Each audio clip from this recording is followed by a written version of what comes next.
신율의 뉴스 정면 승부 3부 시작합니다. 제가 늘 드리는 말씀이지만 오늘 3부 정면 인터뷰에서는 개혁신당의 이기인 최고위원과 얘기를 나눠볼 텐데요. 여러분도 궁금한 점이 있으시면 우물정 0945 샵 0945로 문자를 보내주십시오. 그러면 제가 대신 물어보는 시간을 갖겠습니다. 짧은 문자 50원, 긴 문자 100원의 유료 문자임을 말씀을 드립니다. 앞서 말씀드린 대로 개혁신당의 이기인 최고위원 스튜디오에 나와 계십니다. 어서 오십시오. 네, 안녕하십니까, 이기인입니다. 이게 지금 유튜브에서 이걸 보여드려야 되는데 이 우리 이기인 최고위원의 신발 색깔이 뭘까요, 여러분? 퀴즈입니다, 이거. 예? 근데 상품을 못 드리겠네. 상품이 없네요. 주황색 운동화를 신고 나오셨습니다. 그렇습니다. 예. 아이고, 색깔이 주황색. 그거 구하기도 힘드셨을 것 같은데. 아내가 사줬습니다. 네, 새로운 마음으로 잘 뛰라고 그래가지고. 그래도 그 주황색이 있군요. 시중에는 없고요. 네. 이렇게 따로 이렇게 좀 단종된 신발을 파는 사이트가 있는데 거기서 구해가지고 사줬어요. 야, 그 참. 그걸 몇 컬러 해가지고 같이 모두 신고 다니니까. 예? 저만 신고 있습니다. 예. 열심히 다니시는 것 같은데. 네. 그죠? 네. 지금 개혁신당은 한 지역구 253개 지역구 중에 어느 정도 후보를 내실 생각이세요? 일단 저희가 당을 만들기 이전에 출마 자원을 한번 이준석 대표가 모집해 본 적이 있는데 약 1,000명 이상의 출마 자원분들이 신청을 해주셨고 거기서 이제 경쟁력 있는 후보들을 가급적 필터링을 해보고 걸러보니까 약 200명 정도 이상의 출마 자원들은 있고 그분들이 이제 어떤 지역구에서 어떻게 출마하느냐는 나중에 공천관리위원회를 꾸려가지고 거기서부터 가시화될 예정입니다. 네. 그렇군요. 네.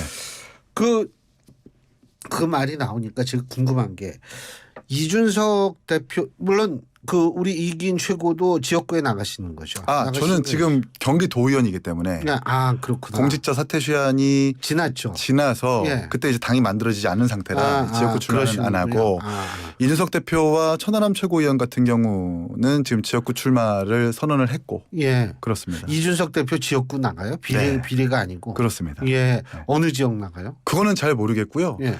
가장 이제 본인이 어렵다고 하는 지역구나 상징적인 지역구 그리고 개혁신당의 출마 자원들에게 도움이 되는 좀 이렇게 의미 있는 지역구라면 마다하지 않겠다라는 말씀을 하고 계십니다. 우리 2부에 모셨던 엄경영 소장님은 강남 갑에 출마를. 그러니까 대기실에서 저 들었는데 강남 갑에 출마하겠다는 주장은 좋은데 그 근거를 말씀하지 못하셔가지고 왜 그렇게 생각하실까? 보수의 심장이라고 그러셨어요. 강남 갑이 보수의 심장. 분당도 사실 보수의 심장이라고 할 수도 있고. 심장이 많은가 봐요. 그러니까 여러 가지 심장이 있는 것 같습니다. 심장이 사실 대구도 사실 뭐 보수의 심장이라고 할 수도 있고 한데 심장이 많으면 많을수록 좋아요. 하이브리드. 그럼요. 심장마비 같은 거 오더라도 또 딴 심장이 있으니까. 지역구 출마는 아직 특정하지는 않았고요. 의미 있는 지역구에서 출마하겠다라는 원칙만 지금 말씀하고 있습니다. 지금이 70일 남았거든요. 좀 이제 정리를 좀 해야 되는 거 아니에요? 정리라고 한다면 이제 지역구 누구 어디 보내고 왜냐하면 이게 물론 이준석 대표는 아니지만 정치 처음 하시는 분들 좀 있을 텐데 맞죠. 이런 분들은 충분한 시간을 좀 줘야죠. 그렇죠. 근데 저희한테 출마 자원으로 이제 등록한 분들도 이 막 개편되는 전개에 대해서 충분히 기다려줄 용의가 있다. 그리고 국민의힘과 지금 더불어민주당이 공천 국면에 있어서 갈등과 분화가 불가피하기 때문에 이런 부분들을 이준석 대표가 잘 정무적으로 판단해가지고 나중에 참 결정을 잘 해달라 이렇게 기다려주는 분들이 많습니다. 지금 추가적으로 현역 의원들이 좀 갈 확률이 있어요? 네, 물밑에서 저희가 논의하고 있는 현역 의원들은 있고요. 다만 실명을 거론하는 것은 이제 그분들에게 좀 곤란해질 수 있으니까 말씀을 못 드리는데. 실명은 아니라 몇 명 정도요? 그러니까 특정 명수를 또 저희가 말씀을 드리면 또 기사화돼 가지고 그걸 가지고 또 기사화 들려고 여쭤보는 꼬리를 거예요. 물고 제가 그래서 기사화를 시키지 않으려고 말씀 안 드려요. 그 정도는 말씀해 주셔도 되는데. 어쨌든 적지 않은 숫자의 현역 의원들과 이렇게 좀 논의를 하고 있다 물밑에서. 적지 않은 수에. 그러면 만약 그분들이 온다면 언제쯤 와요? 그러니까 이제 양당의 이제 공천이 어느 정도 좀 판가름이 나면 이제 낙천을 예정하거나 짐작을 하거나 아니면 낙천이 확정된 분들이 이제 오겠다라는 분들도 계시고요. 예. 그 사실 지금 현역 의원 같은 경우 이렇게 양당이라고 말씀하신 거 보니까 민주당도 포함이 돼 있는 거예요. 그렇습니다. 지금 저희는 워낙 이준석 대표라는 상징성이 사실 보수와 진보를 가리지 않기 때문에 양당에서 모두 공히 지금 소통하고 있는 의원들이 있다. 예. 이렇게 말씀드릴 수 있습니다. 그 공이 소통하고 있는 의원이 있다. 그 하여간 뭐 어쨌든 이분들이 빨리 좀 오는 게 좋겠죠. 왜냐하면 이게 2월 14일 날 기호가 결정이 되거든요. 기호 결정은 3월 22일까지. 3월 22일까지인가요? 예, 그렇습니다. 14일이 아닌가요? 예, 예. 3월 22일이면 저거 아닌가요? 그땐 공보물이 다 찍혀서 나올 텐데. 아닙니다. 3월 22일까지가 이제 기호를 결정할 수 있는 최종 시한이라고 그래요? 알고 있고요. 2월 14일은 아닙니다. 예. 예. 그렇다고 해서 오케이. 제가 너무 여유롭게 생각하지는 않고요. 예. 그냥 이렇게 좀 순리대로 잘 기다리고 있다. 말씀을 드립니다. 기호 3번 얻을 자신 있어요? 그러니까 이제 제가 바른미래당도 제가 겪어봤지만 뭐 기호 3번이면 좋겠죠. 왜냐하면 순위 효과라는 게 있거든요. 기호 정착에서. 앞번호일수록 좋은데 저는 유권자들을 믿는 것이 기호가 앞번호라고 하더라도 그 기호만 보고 사실 찍는 세상은 아니기 때문에 너무 기호에 연연한 정치를 하는 것은 아니다. 예. 그리고 지금 뭐 빅텐트도 얘기가 되고 있고 뭐 합당도 언론에서 지금 자주 거론되고 있는데 합당. 기호를 위한 뭐 합당이라든지 기호를 위한 연대라든지 이런 것들은 안 하고 일단 지금은 한국의 희망과 개혁신당이 잘 합쳐져 가지고 오늘 막 창당을 완료를 했는데 예. 저희가 개별 약진하고 최대한 자강을 해서 지지율을 올리는 작업부터 저희는 하겠다. 이렇게 생각합니다. 금태섭 전 의원의 그 새로운 선택 네. 접촉하고 계세요? 저희 한국의 희망과 합당하기 전까지는 좀 자주 소통을 하고 있었는데 요즘은 뭐 당 대표님께서 소통을 하고 있는지 모르겠지만 자주 왕래를 하고 있지는 않은 것 같습니다. 그 이유가 뭘까요? 아무래도 한국의 희망과 이제 막 수임 기구를 통해 가지고 합당을 해서 여기에 좀 바빠가지고 이거부터 좀 잘 마무리한 다음에 이제 논의를 시작할 수 있다면 그때부터 논의를 하려고 합니다.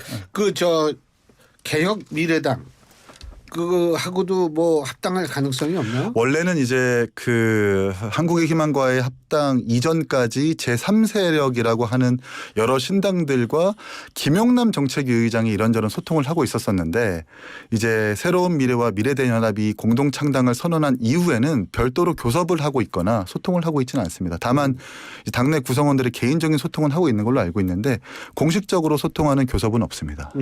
그 이유가 왜 그럴까요? 그러니까 저희가 한국의 희망과 합당을 하면서 지지자들을 충분히 설득하는 과정을 저희는 가졌다고 생각을 하거든요. 그게 이제 양양자 의원님과 윤석 대표가 라이브 채널을 통해 가지고 원고도 없이 대한민국의 미래 비전을 어떻게 제시할 것인가. 국가 기술이나 과학기술 반도체에 대한 공감대를 충분히 보여드리는 과정이 있었습니다. 그렇다고 한다면 지지자들과 당원들에게는 조금 납득이 갈 수 있는 합당일 수 있는데 지금은 사실 새로운 미래 쪽에서와 이런 어떤 중간 과정이 없거든요. 합당이라고 한다면 명분이 바로 서야 되는 합당이어야 될 텐데 그런 과정이 없기 때문에 아직은 뭐 그런 논의조차 아직 안 하고 있다.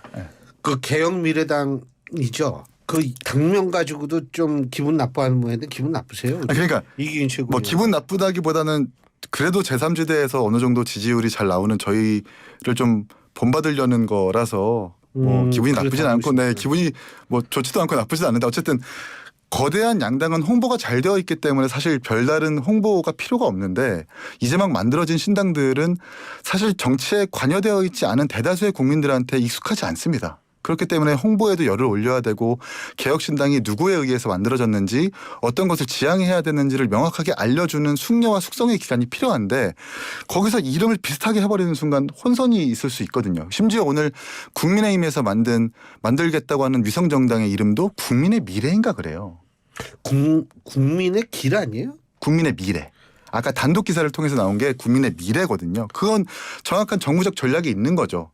혼동을 해가지고 혼선을 줘서 결국 뭐 지지율을 더 받게 한다거나 하는 정무적 판단이 있는 것 같아서 이제 막 생긴 신당이라고 한다면 그런 것들은 최대한 가급적 피해주고 각 진영에서 자강을 구축할 수 있는 여건이 서로 이렇게 존중을 해줘야 되는데 저희가 조금 지지율이 잘 나온다고 해서 개혁자를 그대로 가져가가지고 이렇게 뭐 여론조사라든지 응답하는 분들한테 혼선을 주는 것은 바람직하지 않다. 그래서 지적하는 겁니다.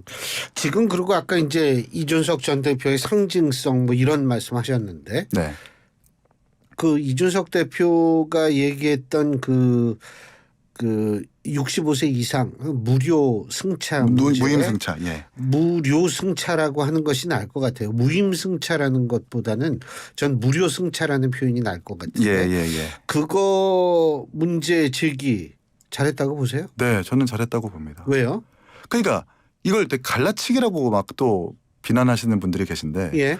내용을 뜯어보면 지금 우리나라 노인 인구가 950만 명입니다. 예. 노인 무임 무료 승차 혜택을 보는 분들이 160만 명이에요. 예. 나머지 800만 명의 노인분들은 어떤 분들이냐? 비수도권, 비대도심. 그러니까 지하철도 없이 이런 혜택조차 없이 살아가는 분들이 대다수란 말이에요. 저희가 지방 분권을 얘기하고 지방 소멸을 얘기하면서 이미 이 제도 자체가 노인 갈라치기 정책으로 고착화되고 있는 거거든요. 사실 노인 무임 승차를 폐지하고 수도권과 비수도권 공이 똑같이 바우처를 통해서 택시든 지하철이든 대중교통이든 간에 쓸 수 있게 하고 그것이 소진하면은 청소년과 똑같이 할인 혜택을 주겠다라는 재구조화를 얘기한 것뿐인데 1년에 12만 원이죠. 예, 1년에 뭐 가격적인 한 달에 만 원이죠. 네, 한 달에 10,000원, 1년에 12만 원. 이걸 소진하면 40% 할인 적용. 그러니까 재구조화를 얘기하고 계속 고령화 사회가 가속화되고 있는 상황에서 이 복지의 재구조화는 불가피한 거거든요. 근데 폐지라는 단어 가지고 이걸 갈라쳤다. 그러니까 이런 대안을 가지고 더 진전된 논의를 가로막는 것들이 사실 다른 세력과의 어떤 비난 이런 거라고 저는 생각하기 때문에 저는 용감하게 이 어젠다를 꺼냈다 이렇게 평가합니다. 근데요, 네. 제가 궁금한 게 뭐 네. 외국의 사례를 참고했다 이런 식으로 아마 이주석 대표가 얘기한 것 같거든요. 외국의 사례. 예. 그런데 저는 개인적으로 그 외국의 사례는 의미가 없다고 생각합니다. 네. 우리나라 노인 빈곤율이 OECD 거의 최고 수준인데 그러니까요. 그런 거를 고려하고서 얘기를 해야 되는 거 아닌가 이런 생각이 좀 들거든요. 그러니까 해외의 사례를 어떤 거를 뭐 전 그건 모르겠어요. 그러니까요. 예. 이용했는지 모르겠지만 제가 알고 있기로는 해외 사례를 봤다기보다는 우리나라의 인구 구조가 지금 불균형하게 가속화되고 있는 정확한 현실을 진단하면서 나온 이 재구조화 대안이라고 생각을 했기 때문에 저희가 용감하게 발표를 한 거죠. 예.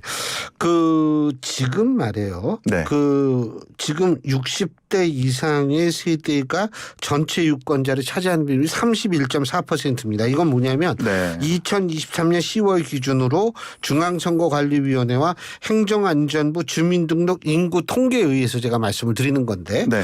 자, 31.4%거든요. 60대 이상이. 그리고 2030 유권자는 31.1%예요. 네. 이거 올해가 처음으로 2030보다 60대 이상 유권자가 많은 상황에서 치러지는 총선거죠. 네. 그런 차원에서 이 아까 160만 명만이 혜택을 받고 있다라고 말씀하셨는데 나머지는 못 받고 있다라고 말씀하셨는데 혹시 제가 기억을 잘못하고 있는 거 아닌지 모르겠어 여쭤보는 건데 그 이 시골 벽지 같은 데에는 이 지자체별로 해가지고 이 65세 이상 되는 분들에게 택시를 제공해 주는 경우도 있지 않나요? 제가 알고 있기로는 호남에 뭐 100원 택시라든지 하는 100원 택시요. 지자체만의 특색 사업이 있는데 아시겠지만 지자체가 지금 없어지고 있는 상황이고 지자체의 재정 자립도와 재정 자주도가 천차만별입니다.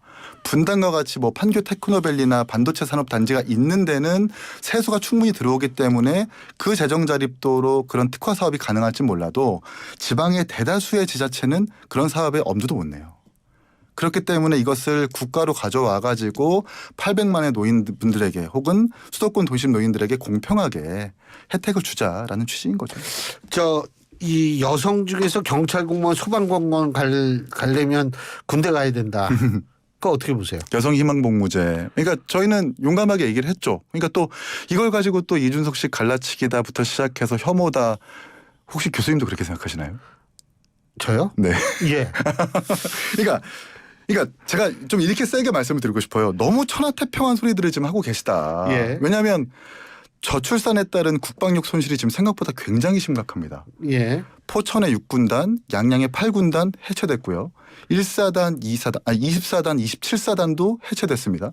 신병을 교육하는 1사단, 2사단, 5사단, 25사단, 9사단, 30사단도 해체되거나 해체될 예정이에요. 그 말인즉 국민을 지킬 수 있는 군인들이 사회에서 없어지고 있는 거예요. 거기다가 지금 현역병들이 올해만 해도 38만인데 2000년도 초반에는 160만이었습니다. 이만큼 쪼그라들었어요.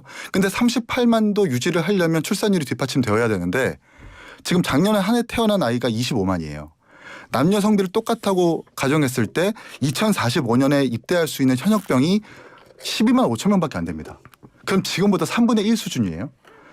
아니 전쟁이 났을 때 총칼이 들이닥쳤을 때 지금 우리를 지켜줄 군인조차 없어지고 있는데 그 앞에서 그때도 갈라치기다 혐오다라고 이야기할 한심한 소리를 늘어놓고 있을 거냐. 우리는 그러니까 남자니까 징집이 억울하다라는 그런 차원이 아니라 지금 국방이 완전히 손실되고 있는 상황에서 온 국민이 달려들어가지고 국가를 지켜야 되는 상황인데 너네가 지금 이렇게 뭔가 혐오다 갈라치기다라고 하는 순간 저희가 낸 이 대안에 대한 진전된 논의를 가로막는 거라고 저는 생각하거든요. 그렇기 때문에 저희는 이것 또한 용감하게 의제를 꺼냈다. 이민 정책과 연관돼 있는 부분 아닌가요? 그러니까 이민 정책도 지금 이민청을 만들겠다 아니다라고 하고 있는데 그 논의는 사실 요원하고 이 밖에도 사실 뭐 임관한 부사관이나 이런 것도 충원될 수 있지만 2018년에 임관된 부사관도 3만 명이었다고 지금 1만 8천 명까지 쪼그라들었습니다. 굉장히 심각한 문제예요. 근데 다들 지금 이런 진전된 논의 없이 논의를 진전할 생각도 없이 갈라치기다. 이준석식 혐오다.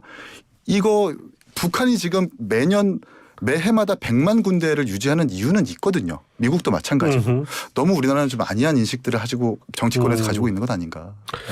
근데 이제 한 가지 조금 그 이준석 대표의 발언 중에 경마공원역에서 가장 많이 내린다. 4호선 51개역 중에서. 네. 그거에 대해서 반론이 아주 만만치가 않더라고요. 뭐 경마공원역 관련해서는 여러 가지 의견이 있는 줄로 압니다. 의견이 아니라 통계적인 걸로 봐서 네. 그게 실제로 전체 지하철역에서 경마공원 그러니까 무료 이 승하차 인원이 그게 12위인가 저게 12위 이하더라고요. 그러니까 제가 기억하기로 4호선이라는 얘기를 51개 했어요. 선 중에 예. 1위이고 전체 지하철역 중에서는 좀 순위가 밀리는 건 있죠. 12위인가 뭐 12위 이하더라고요. 네, 전체 상위권 중에서는 근데 공원인가 그 발언은 어떻게 평가하세요? 아니 뭐 그 노인 회장님과의 토론 중에서 본인이 많이 하고 있는 그 4호선의 특정한 예를 든 거니까 그걸 가지고 이준석 대표가 같이 판단을 한 건 아니고 경마장역을 가장 많이 이용하는데 젊은 사람들이 이걸 어떻게 생각할지를 잘 모르겠다라고 열린 결말식으로 던졌다고 생각을 해요. 이제 그걸 판단하는 건 유권자들과 노인분들과 어떤 국민들의 몫이다 이렇게 생각합니다. 예. 자, 어쨌든 뭐 요새 굉장히 이 운동하시느라고 바쁠 텐데, 예? 그 뭐 전국을 다 다니실 거 아니에요? 네, 오늘도 뭐 저는 지금 방송 때문에 여기 있지만 세종과 대전과 광주도 내일은 당 지도부가 이제 순천으로 가가지고 정강 정책을 홍보할 예정입니다. 호남 분위기는 어떠세요? 그러니까 그 사진들에서 사실 이준석 대표가 그 호남에 굉장히 공을 들인 거는 제가 잘 알고 있어요. 그러니까 대구와 호남, 영남, 호남 지금 공을 들이고 있는데 뭐. 저희가 좀 평가하는 게 좀 민망하지만 바닥 민심은 참 좋습니다. 네. 어디? 바닥 민심은 참 좋습니다. 바닥 어떤 지역의 바닥? 그러니까 오늘 이제 광주와 세종, 대전을 갔는데 경기도 광주는 아니고 이제 광주 광역시겠죠. 세 도시 모두 다 진짜 양당 정치 너무 신물나고 당신이 용감하게 당을 만들어줘서 감사하다.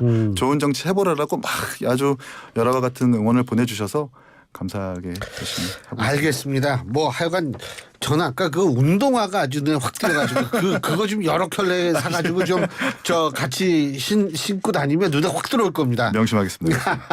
예, 오늘 말씀 잘 들었습니다. 고맙습니다. 감사합니다. 예, 개혁신당의 이기인 최고위원과 함께했습니다.